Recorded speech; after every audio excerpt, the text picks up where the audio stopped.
Do livro Jesus no Lar, psicografia de Chico Xavier, pelo espírito Neio Lúcio. O valor do serviço. Filipe, velho pescador de Cafarnaum, enlevado com as explanações de Jesus sobre um texto de Isaías, passou a comentar a diferença entre os justos e injustos, de maneira a destacar o valor da santidade na terra. O mestre ouviu calmamente e, talvez para prevenir os excessos de opinião, narrou com bondade. Certo fariseu, de vida irrepreensível, atingiu posição de imenso respeito público. Passava dias inteiros no templo, entre orações e jejuns incessantes. Conhecia a lei como ninguém.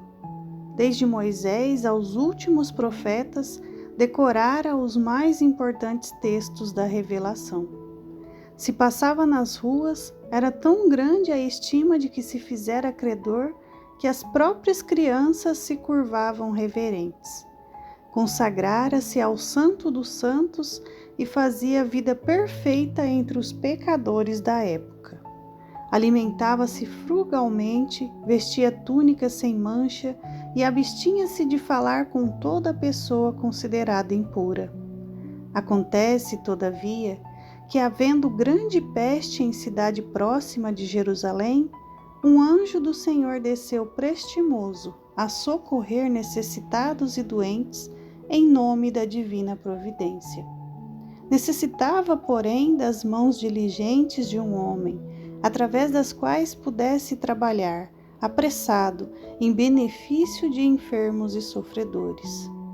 Lembrou-se de recorrer ao santo fariseu, conhecido na corte celeste por seus reiterados votos de perfeição espiritual, mas o devoto se achava tão profundamente mergulhado em suas contemplações de pureza que não lhe sobrava o mínimo espaço interior para entender qualquer pensamento de socorro às vítimas da epidemia. Como cooperar com o emissário divino nesse setor se evitava o menor contato com o mundo vulgar, classificado em sua mente como vale da imundície? O anjo insistia no chamamento. Contudo, a peste era exigente e não admitia delongas. O mensageiro afastou-se e recorreu a outras pessoas amantes da lei. Nenhuma, entretanto, se julgava habilitada a contribuir. Ninguém desejava arriscar-se. Instado pelas reclamações do serviço, o enviado de cima encontrou o antigo criminoso que mantinha o propósito de regenerar-se.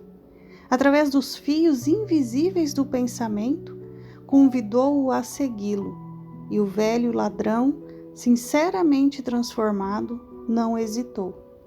Obedeceu ao doce constrangimento e votou-se sem demora, com a espontaneidade da cooperação robusta e legítima ao ministério do socorro e da salvação.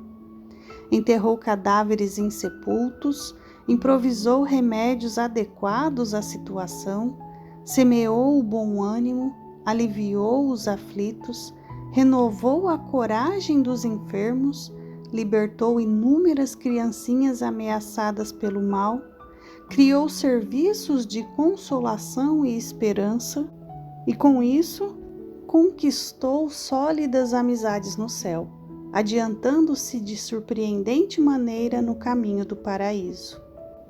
Os presentes registraram a pequena história entre a admiração e o desapontamento, e porque ninguém interferisse, o Senhor comentou em seguida a longo intervalo. A virtude é sempre grande e venerável, mas não há de cristalizar-se à maneira de joia rara sem proveito. Se o amor cobre a multidão dos pecados, o serviço santificante que nele se inspira pode dar aos pecadores convertidos ao bem a companhia dos anjos, antes que os justos ociosos possam desfrutar o celeste convívio. E reparando que os ouvintes se retraíam no grande silêncio, o Senhor encerrou o culto doméstico da Boa Nova, a fim de que o repouso trouxesse aos companheiros multiplicadas bênçãos de paz e meditação sob o firmamento pontilhado de luz.